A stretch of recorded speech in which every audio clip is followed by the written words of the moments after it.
प्यारे विद्यार्थियों, आपका प्रश्नावली 10.1। लेकिन इससे पहले इस प्रश्नावली के बारे में हम बता दें कि इस प्रश्नावली के जो अध्याय का नाम है वो है वृत्त। तो हम सबसे पहले इस प्रश्नावली को शुरू करने से पहले कुछ जान लेते हैं वृत्त के बारे में कि वृत्त क्या होता है। वृत्त एक प्रकार से गोल दायरा होता है जो हम एक प्रकार के साथ इस तरह से खींच सकते हैं। प्रकार या पेंसिल के साथ आप एक गोल दायरा लगा सकते हैं। एक गोला होता है, एक तरह का वृत्त गोलाकार होता है, इसको वृत्त कहा जाता है। अब वृत्त के अंदर क्या होता है, एक केंद्र होता है और बाकी ये इसके चारों ओर का गोला होता है, इसको वृत्त कहा जाता है। यानी वृत्त जो है गोलाकार आकृति होता है जिसके बीच में हमारा एक केंद्र बिंदु होता है। केंद्र, इसके पॉइंट को केंद्र कहा जाता है, केंद्र बिंदु होता है। इसकी जो चारों तरफ की ये दूरी होती है, ये पूरा गोल एरिया, इसको हम वृत्त बोलते हैं। तो प्यारे विद्यार्थी, उम्मीद करते हैं आप वृत्त के बारे में समझ गए होंगे। अब वृत्त के बाद बात कर लेते हैं, वृत्त के बाद आ जाती है बात व्यास की।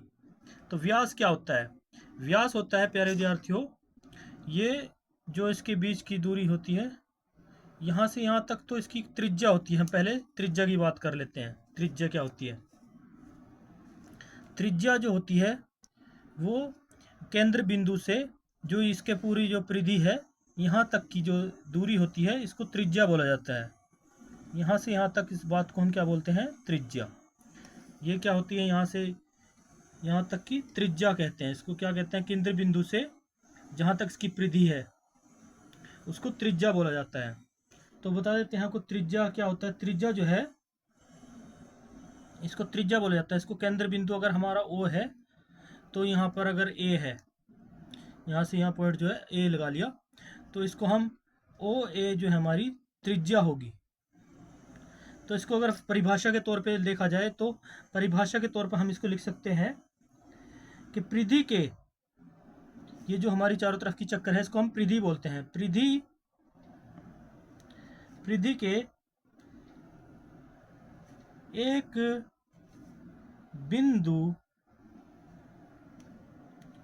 बिंदु से केंद्र रेखा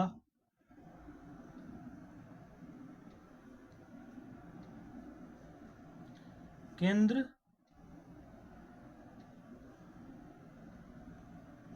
रेखा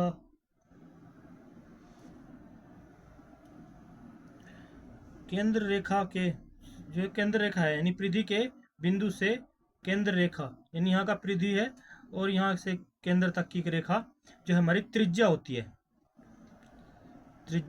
है, अगर ओ केंद्र है तो अगर ओ बिंदु को ए बिंदु से मिला दें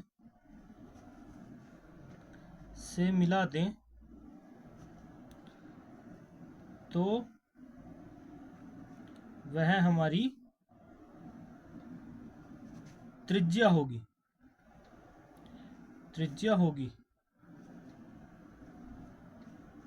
त्रिज्या जो है वो केंद्र बिंदु से इसका जो माप है यहाँ तक समान होता है, लेकिन एक से अनेक भी त्रिज्या हो सकती हैं, लेकिन वो जैसा जैसा सवाल के अंदर पूछा जाएगा वैसा हम बताएंगे। अब बात कर लेते हैं व्यास की। वृत्त तो हमने समझ लिया, वृत्त जो है एक गोलाकार आकार का होता है, लेकिन व्यास क्या होता है? व्यास जो है त्रिज्या का डबल होता है।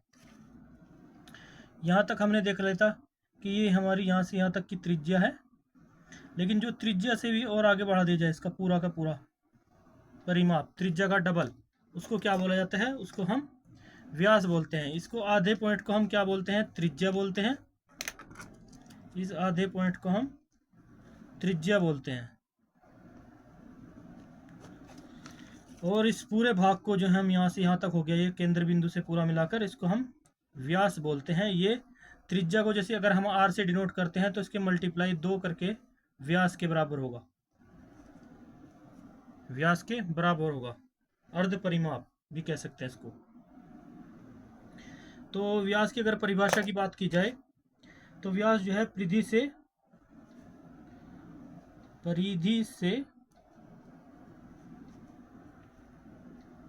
जो है व्यास की वैल्यू जो होती है हमारी 2 गुना त्रिज्या होती है,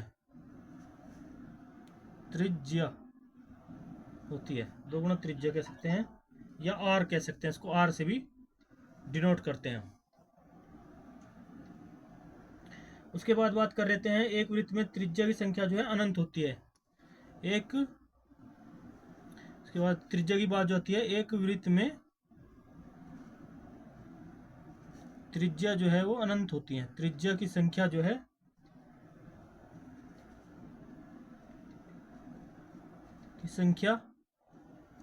अनंत होती है। अनंत यानी जिसका कोई अंत नहीं, अनंत होती है।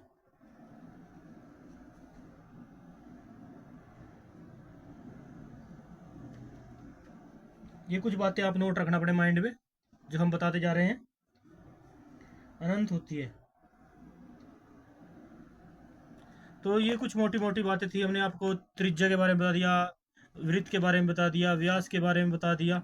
अब बात कर लेते हैं रेखाओं के चक्कर बारे में, कि रेखाएं कौन कौन सी होती है। जैसे उदाहरण के तौर पे इसमें कुछ बताया गया अध्याय के अंदर, तो उसको शुरू करने से पहले हम बात कर लेते हैं इन रेखाओं के बारे में। ये रेखा जो है वृत्त से इधर पी क्यू जो है इस साइड जा रही है, तो इसकी रेखा का क्या नाम होगा, तो हम इसका नाम बता देते हैं आपको। ये इसको कहीं भी वृत्त को छेद नहीं कर रही है, कहीं स्पर्श नहीं कर रही है, तो ये है अप्रतिच्छेदी रेखा। कौन सी रेखा है ये? इसका नाम है अप्रतिच्छेदी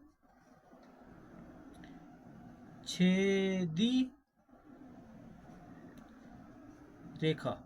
इसको क्या कहेंगे हम? अप्रतिच्छेदी रेखा, जो कहीं पर भी छेद नहीं कर रही है वृत्त के अंदर या स्पर्श नहीं कर रही है, उसको हम अप्रतिच्छेदी रेखा बोलेंगे। उसके बाद दूसरे नंबर पे आ जाते हैं, पहला पॉइंट सोल्व। दूसरा सोल्व करते हैं उदाहरण के तौर पे। दूसरे में कहा ये छेद कर रही है 2 स्थानों पर, यहाँ पर और यहाँ पर, ए और बी, पी क्यू रेखा है, तो इसको कौन सी रेखा बोलेंगे? छेदक रेखा। कौन सी रेखा है ये? छेदक रेखा।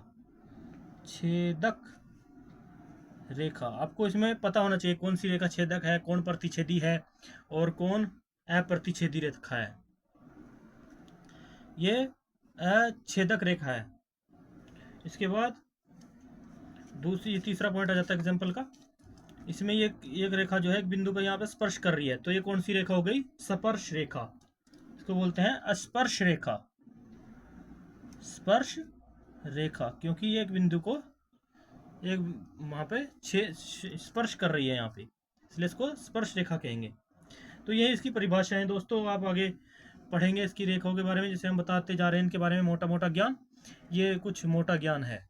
उसके बाद बात कर लेते हैं वृत्त की स्पर्श रेखा के बारे में, कुछ डिटेल से बताते हैं। वृत्त की स्पर्श रेखा क्या होती है, इसकी डेफिनेशन अगर देखें तो हम परिच्छेद में हम बता ही चुके हैं पिछले परिच्छेद में, कि आपने देखा कि किसी भी वृत्त की स्पर्श रेखा वह रेखा होती है जो वृत्त को केवल एक बिंदु पर छेद करती है, जो वह रेखा जो वृत्त को एक बिंदु है, जैसे कि ये आपने मान लिया ये हमारा केंद्र बिंदु है ओ, और यहाँ पर एक बिंदु है, इस पर एक रेखा इसको स्पर्श कर रही है यहाँ पे, तो ये स्पर्श कर रही है, पी क्यू रेखा है। तो इस प्रकार से केंद्र बिंदु हमारा ओ हो गया। तो जो रेखा कहते हैं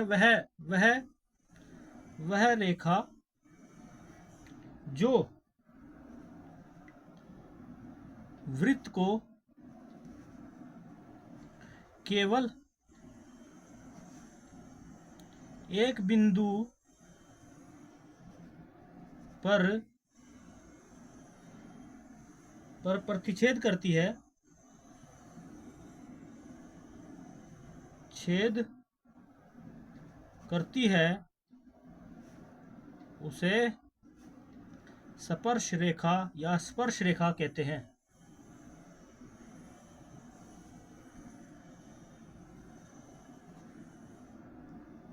ये कुछ होगी इसके बारे में मोटी मोटी जानकारी दोस्तों। इस प्रश्नावली के हम पहले 10.1 के बारे में आपको बता ही चुके हैं कि वृत्त के किसी बिंदु पर अगर स्पर्श रेखा बिंदु से की जाने वाली त्रिज्या पर एक लंब होती है नहीं, वो हमने आपको इससे पहले पॉइंट में प्रमेय 10.1 समझा दी है। तो अब बात कर लेते हैं इस प्रश्नावली की। तो एक वृत्त में कितनी स्पर्श रेखाएं हो सकती हैं? तो इसकी भी मैंने आपको पहले बताया था, वृत्त के अंदर जो है अनंत स्पर्श रेखाएं होती हैं। कितनी हो सकती हैं स्पर्श रेखाएं वृत्त के अंदर? अनंत हो सकती हैं। वृत्त के अंदर भी स्पर्श रेखाएं जो हैं अनंत होती हैं। वृत्त की स्पर्श रेखा कितनी हो सकती हैं? अनंत होती हैं। ये पॉइंट भी हम आपको यहाँ पे बता देते हैं। और ये हमारा पहली प्रश्नावली में भी अनंत स्पर्श रेखाएं हो सकती हैं वृत्त में। स्पर्श रेखाएं होती हैं, हो सकती नहीं, होती हैं। तो दोस्तों यहाँ तक ये बात हो गया। तो इसमें क्या उत्तर आएगा? एक वृत्त की कितनी स्पर्श रेखाएं हो सकती हैं? तो यहाँ पे आएगा अनंत। आप लिख सकते हैं अनंत स्पर्श रेखाएं। ये आपका आंसर होगा, अनंत स्पर्श रेखाएं। ये आपका आंसर होगा। ठीक है दोस्तों। उसके बाद दूसरा क्वेश्चन आता है कि स्थानों की पूर्ति कीजिए। किसी वृत्त की स्पर्श रेखा खालिस्तान बिंदुओं पर प्रतिच्छेद करती है। किसी वृत्त की स्पर्श रेखा मैंने बताया था उसकी परिभाषा में, एक बिंदु पर प्रतिच्छेद करती है। किस पर करती है? एक बिंदु पर। तो इसका आंसर होगा एक बिंदु पर प्रतिच्छेद करती है। तो इसके बाद दूसरा बात आ गई क्वेश्चन दूसरे में, वृत्त की बिंदुओं पर प्रतिच्छेद करने वाली रेखा को क्या कहते हैं? वृत्त की को बिंदुओं पर प्रतिच्छेद करने वाली रेखा को क्या कहते हैं? को बिंदुओं पर प्रतिच्छेद करने वाले को, यानी जो एक से अधिक बिंदुओं पर प्रतिच्छेद करे। वृत्त को दो बिंदुओं पर, सॉरी यहाँ पे हम दो लिखना भूल गए, यह दो बिंदुओं पर प्रतिच्छेद करने वाली रेखा को क्या कहते हैं हम?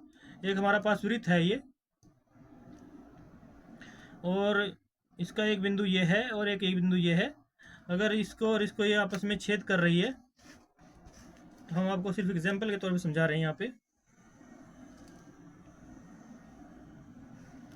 तो जो ये रेखा है हमारी पी क्यू, ये ए बिंदु है यहाँ पर हमारा, ये बी बिंदु है। तो इसको छेद कर रही है दो बिंदु पर, उसको कौन सी रेखा बोलेंगे हम? छेदक रेखा। छेदक रेखा। कौन सी रेखा बोलेंगे? छेदक रेखा कहते हैं। तो इसके बाद आ जाती है बात, इस एक वृत्त की खालिस्तान समानांतर स्पर्श रेखाएं हो सकती हैं। एक वृत्त की जो है अनंत स्पर्श रेखाएं हो सकती हैं। कितनी हो सकती हैं? एक वृत्त की समांतर स्पर्श रेखाएं हो सकती हैं। समानांतर की बात की गई है, तो समानांतर में जैसे हमारा वृत्त है, तो एक रेखा हम इसके इस साइड खींच सकते हैं, एक इस साइड खींच सकते हैं। तो इससे प्रूव होता है कि समानांतर रेखाएं जो है दो होती हैं, सॉरी। तो हमारा दो आंसर होगा इसका। वृत्त तथा उसकी स्पर्श रेखा के उभयनिष्ठ बिंदु को खालिस्तान कहते हैं। एक वृत्त है, एक वृत्त है हमारा ये, वृत्त तथा उसकी स्पर्श रेखा के उभयनिष्ठ बिंदु को स्पर्श रेखा खालिस्तान रेखा कहते हैं। एक वृत्त है हमारा, वृत्त तथा उसकी स्पर्श रेखा के बिंदु को खालिस्तान बिंदु कहते हैं। अब एक स्पर्श रेखा यहाँ पे छू रही है इसको, तो ये जो है वृत्त और स्पर्श रेखा के बीच में, यानी वृत्त तथा उसकी स्पर्श रेखा के उभयनिष्ठ बिंदु को खालिस्तान बिंदु कहते हैं। इसको बोलते हैं स्पर्श बिंदु। क्या बोलते हैं? स्पर्श बिंदु। तो ये होगा हमारा आंसर। तो दोस्तों मिलते हैं आपको नेक्स्ट वीडियो में, तब तक के लिए बाय बाय, जय हिंद।